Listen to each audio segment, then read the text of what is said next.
تنزيل الكتاب لا ريب فيه من رب العالمين. اعوذ باللہ من الشیطان الرجیم. بسم اللہ الرحمن الرحیم. والعصر ان الانسان لفی خسر الا الذین آمنوا وعملوا الصالحات وتواصوا بالحق وتواصوا بالصبر. زمانے کی قسم، انسان در حقیقت بڑے خسارے میں ہے سوائے ان لوگوں کے جو ایمان لائے، عمل صالح کرتے رہے اور ایک دوسرے کو حق کی وصیت اور صبر کی تلقین کرتے رہے. سورہ عصر 3 آیات پر مشتمل یہ چھوٹی سی سورت انسانی زندگی کے لیے کامل نظام حیات کا درجہ رکھتی ہے. امام شافعی رحمۃ اللہ علیہ کا قول ہے کہ اگر صرف یہی سورہ عصر ہی اگر اللہ تعالیٰ نازل کرتا تو انسانیت کی ہدایت کے لیے کافی ہوتی. فرمایا والعصر ان الانسان لفی خسر، زمانے کی قسم انسان در حقیقت خسارے میں. اس سورے میں عصر یعنی زمانے کی قسم کھائی گئی ہے. عصر کا لفظ جب استعمال کیا جاتا ہے تو یہ گزرے ہوئے زمانے کے لیے اور گزرتے ہوئے زمانے کے لیے دونوں کے لیے استعمال کیا جاتا ہے، اور اس میں تیز روی اور برق رفتاری کا مفہوم بھی شامل ہوتا ہے. زمانے کی قسم کیوں کھائی گئی؟ اس لیے کہ انسانی تاریخ اس بات پر شہادت دے رہی ہے، گزرا ہوا زمانہ اس بات پر شہادت دے رہا ہے کہ وہ لوگ خسارے میں رہے جن کے اندر یہ صفات ایمان، عمل صالح، ایک دوسرے کو حق کی وصیت اور ایک دوسرے کو صبر کی تلقین والی صفات جن کے اندر نہیں پائی گئی، اس پر انسانی تاریخ گواہی دے رہی ہے کہ یہ لوگ خسارے میں رہے. اور ہر گزرتا ہوا زمانہ ہر فرد کے لیے، ہر شخص کے لیے مہلت عمل ہے جس سے فائدہ اٹھا کر انسان اپنے آنے والی زندگی کو، اپنی آخرت کو بہتر بنا سکتا ہے. آگے فرمایا ان الانسان لفی خسر، در حقیقت انسان خسارے میں ہے. اس سورہ میں کامیابی اور ناکامی کا معیار بیان ہوا ہے کہ وہ شخص انسان خسارے میں ہے، یعنی اگر انسان کے اندر یہ صفات نہ پائی جائیں ایمان کی، عمل صالح کی اور ایک دوسرے کو حق کی وصیت اور صبر کی تلقین کی، تو انسان خسارے میں ہے.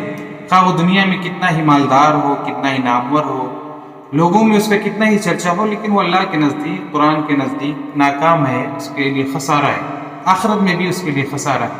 اس کے برعکس وہ شخص جس کے اندر ایمان کی، عمل صالح کی اور ایک دوسرے کو حق کی وصیت اور صبر کی تلقین کی صفات پائی جا رہی ہیں، وہ شخص کامیاب ہے. خواہ وہ دنیا میں کتنا ہی مجبور، لاچار ہو، لیکن وہ آخرت میں کامیاب ہے، اللہ کے نزدیک کامیاب ہے. قرآن کے نزدیک حقیقی کامیابی آخرت کی کامیابی ہے، اور حقیقی خسران، حقیقی خسارہ آخرت کی ناکامی ہے.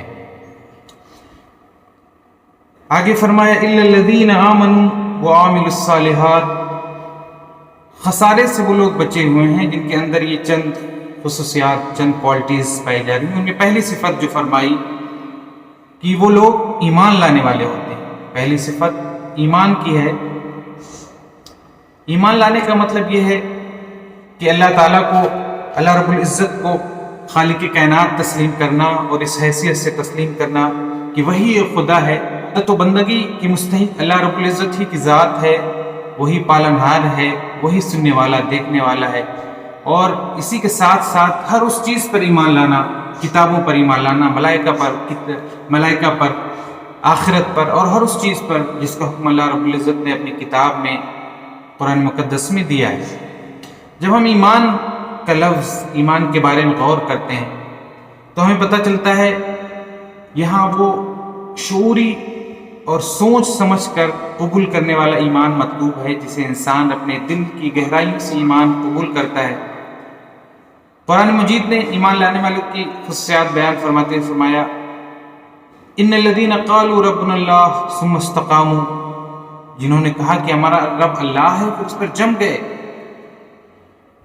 دوسری جگہ ارشاد فرمایا انما المؤمنون الذین آمنوا باللہ ورسولہ ثم لم یرتابوا، مومن تو حقیقت میں وہ ہیں جو اللہ اور اس کے رب پر ایمان لائے اور پھر شک میں نہ پڑے.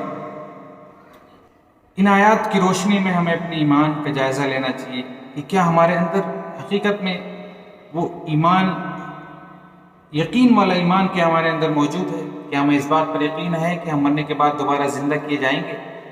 کیا ہمیں اس بات پر یقین ہے کہ اللہ رب العزت ہی ہمارا مالک ہے؟ کیا ہماری ساری توجہات اور ہماری دعائیں اللہ رب العزت ہی سے ہیں، یا ہم دوسرے آستانوں پر بھی ہمارا سر ٹکتا ہے؟ علامہ اقبال نے کہا تھا، خیرت نے کہہ بھی دیا لا الہ تو کیا حاصل، دل و نگاہ مسلمان نہیں تو کچھ بھی نہیں۔ آگے فرمایا وَعَامِلُوا الصَّالِحَاتِ إِلَّا الَّذِينَ آمَنُوا وَعَامِلُوا الصَّالِحَاتِ۔ دوسری جو صفت عمل صالح کی ہے، قرآن مجید میں ہر جگہ عمل صالح سے پہلے ایمان کا تذکرہ کیا گیا ہے۔ گویا ایمان اور عمل صالح لازم ملزوم ہیں۔ ایمان وہی معتبر اور مفید ہے جس کے سچے ہونے کا ثبوت انسان اپنے عمل سے پیش کرے۔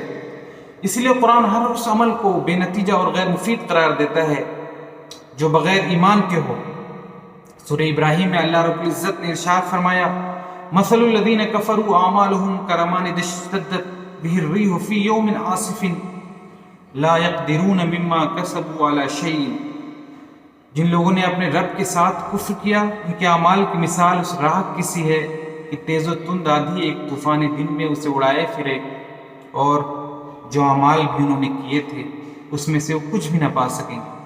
سورہ نور میں اللہ رب العزت نے ارشاد فرمایا والذین کفروا اعمالهم کسراب بقیۃ یحسبہ الظمآن ماء حتی اذا جاءہ لم یجدہ شیئا۔ جن لوگوں نے کفر کیا ان کے اعمال کی مثال ایسی ہے جیسے چٹیل میدان میں سراب، پیاسا اسے پانی خیال کرے مگر جب اس کے پاس پہنچے تو وہاں کچھ نہ پائے۔ تو ایمان اور عمل صالح ایک دوسرے کے ساتھ لازم و ملزوم ہے۔ ایمان عمل صالح اسی وقت معتبر ہے جب وہ ایمان کے ساتھ اس کا کمبینیشن ہو۔ بصورت دیگر انسان کتنا ہی کار خیر کرتا رہے، عمل صالح کرتا رہے، لیکن اگر اس کا ایمان اللہ رب العزت پر نہیں ہے تو وہ صحیح دشا میں وہ نہیں جا سکتا۔ اس کے بعد جو تیسری صفت بیان فرمائی وَتَوَاصَوْا بِالْحَقِّ، وہ ایک دوسرے کو حق کی وصیت کرنے والے ہوتے ہیں۔ کامیاب ہونے والوں کی جو صفت بیان فرمائی وہ ایک دوسرے کو حق کی وصیت کرتے ہیں، جس چیز کو انہوں نے صحیح تسلیم کر لیا ہے، جس کو انہوں نے صحیح تسلیم کر کے اپنی زندگیوں میں نافذ کر لیا ہے، اس کی تبلیغ بھی کرتے ہیں، بالمعروف اور نہی عن المنکر کا فریضہ انجام دیتے ہیں، برائیوں سے روکتے ہیں، بھلائیوں کا حکم دیتے ہیں۔ قرآن مجید میں اسی کو اس طرح بیان کیا، ان لوگوں کے خصوصیات، ایمان لانے والوں کے خصوصیات کو اس طرح بیان فرمایا کنتم خیر امت اخرجت للناس تأمرون بالمعروف وتنہون عن المنکر، تم بہترین امت ہو جو لوگوں کے لیے وجود میں لائی گئی ہو، بھلائیوں کا حکم دیتے ہو اور برائیوں سے روکتے ہو۔ یہ وہ عظیم مشن ہے جس کی تمام انبیاء کرام علیہ السلام نے تبلیغ کی اور پوری دنیا کو جس کی طرف بلایا، یہی وہ عظیم مشن ہے۔